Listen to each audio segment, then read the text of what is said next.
Selamat malam teman-teman. Ini update COVID di Taiwan part 3 yang saya buat. Saya rekam hari Selasa pas keluar. Di hari Selasa lokal case-nya 240, ada 2 kasus kematian. Hari Rabu 267 tanggal 19. Hari Kamis tanggal 20 286. Jadi masih di atas 100 ya.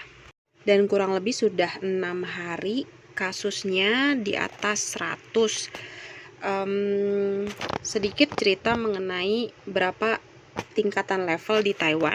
Jadi ada 4 tingkatan level epidemik di Taiwan. Selama ini 1,5 tahun itu under control di level 1. Tidak ada sporadik local case, itu di level 1. Dan hanya imported cases aja.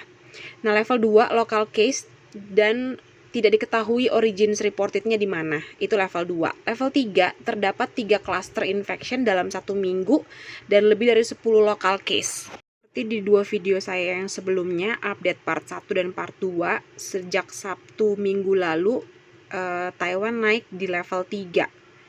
Setelah ditemukan di klaster Wanhua dan ada di beberapa lokasi lain ditemukan klaster, dan itu penyebarannya adalah transmitted lokal atau kasus yang transmittednya secara lokal.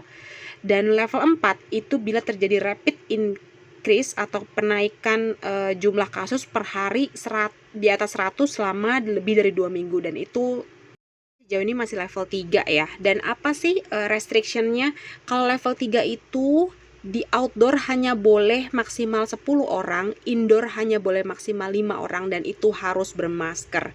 Dan semuanya itu dibatasi, tidak ada event yang boleh diizinkan. Pokoknya hanya maksimal di outdoor 10 orang dan indoor 5 orang, dan itu harus bermasker.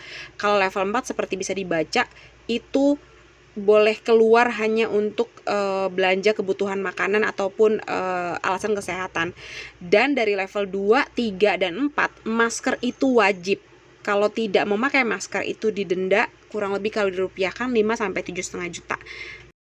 Jadi selama 1,5 tahun tuh under control, hanya di level 1. Karena banyak kasusnya hanya 1-2 per hari, dan itu pun imported cases.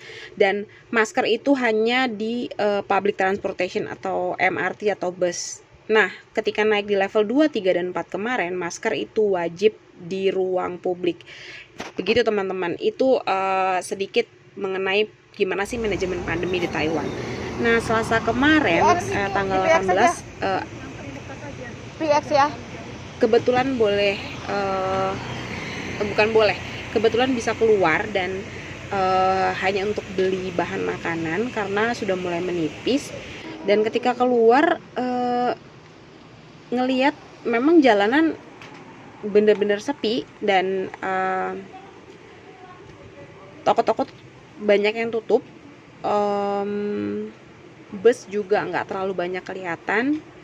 Dan di sekitar asrama ini boleh dibilang kita cukup agak bukan panik, tapi agak was-was ya, karena kan ini udah transmisinya lokal ya. Jadi kita nggak tahu nih, pokoknya usahain banget untuk cepet-cepet deh untuk beli bahan makan, terus nanti balik lagi ke dorm gitu, seperti yang bisa dilihat di video ini ya.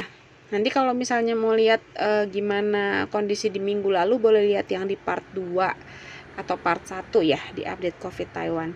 Nah, seperti yang sebelumnya saya sempat bilang bahwa harus scan QR code ketika masuk ke toko-toko manapun, itu disediakan QR code seperti ini. Atau boleh menulis di form secara manual, disediakan pulpen. Sebaiknya sih bawa pulpen sendiri ya, karena mengurangi resiko transmisi. Agak cukup sedikit kaget ngelihat rak-rak di salah satu supermarket mulai banyak yang kosong. Ini rak roti juga kosong, rak sayuran apalagi, buah-buahan juga, daging, ikan itu hari Selasa kemarin itu kosong melompong. Ini kami kebetulan berangkat ke sini kurang lebih jam 4 sore ya kalau nggak salah. Lihat barang frozen food yang paling cepet habis, susu juga habis, telur apalagi, nih raknya telur habis. semua frozen food habis. Ya wajar sih terjadi panik buying, wajar. Meskipun sebenarnya nggak perlu juga menimbun makanan terlalu banyak, karena memang kita juga masih diperbolehkan keluar. Hanya saja jujur dari dalam hati sih pengennya nggak banyak-banyak keluar ya. Kalau bisa beli keperluan buat seminggu lagi, jadi nggak usah harus keluar. Ini banyak-banyak barang yang kosong. Ya demikianlah kondisinya. Aku ke supermarket satunya lagi, sama deket dorm juga. Ini aku mau bagiin gimana update itu kita dapat dari Gmaps yang di share di grup di kampus. Jadi Gmaps ini bisa kita buka dan kita bisa lihat pembagian zonanya udah di sekitar kita tuh bagaimana, apakah masuk di zona merah atau seperti apa, dan itu cukup membantu. Ini kalau nggak salah Gmaps update di hari Selasa atau Rabu ya, 18 atau 19 Mei. Di sini terlihat di Taipei dan New Taipei City ini beberapa distrik yang memang masih red zone, tapi di hari itu masih belum semua distrik red zone. Nah, disinilah saya berada, di asrama saya berada di Ximen, itu sangat-sangat dekat dengan pusat klaster yang warnanya lebih merah ya, kalau teman-teman bisa lihat. Jadi wajar kan kalau agak-agak sedikit worry kalau keluar. Jadi lebih memilih hanya keluar bener-bener kalau kepepet stok makanan menipis. Jadi kalau lihat nih warnanya merah lebih gelap. Dan hebatnya nggak semua distrik di Taipei itu ada red zone-nya. Jadi masih lumayan, itulah patuhnya masyarakat Taiwan. Jadi nggak semua distrik itu menyebar langsung nih seperti dilihat ya. Ada beberapa yang nggak termasuk di red zone. Nah, apps-nya pakai apa? Apps-nya kita pakai Taiwan Social Distancing. Yang ini wajib di download. Dan ada yang versi Inggrisnya, walaupun agak terlambat dikeluarinnya versi Inggrisnya.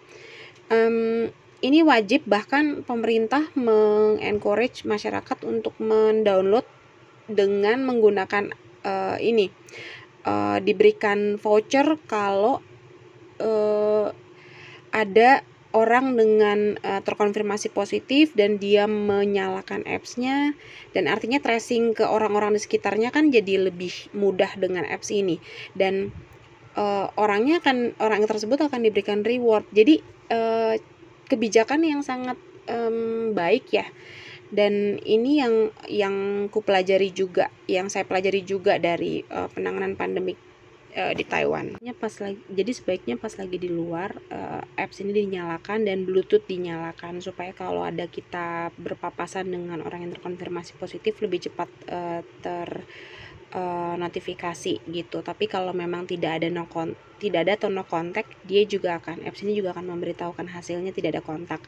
Nah, selanjutnya nanti mungkin aku akan sampaikan beberapa notes dari Global Health Forum di Taiwan tahun lalu. Bagi teman-teman yang mau bertanya atau mau memberikan komen, silahkan ya di kolom komentar, dan ditunggu ya video selanjutnya untuk pembelajaran dari Taiwan. Taiwan can help.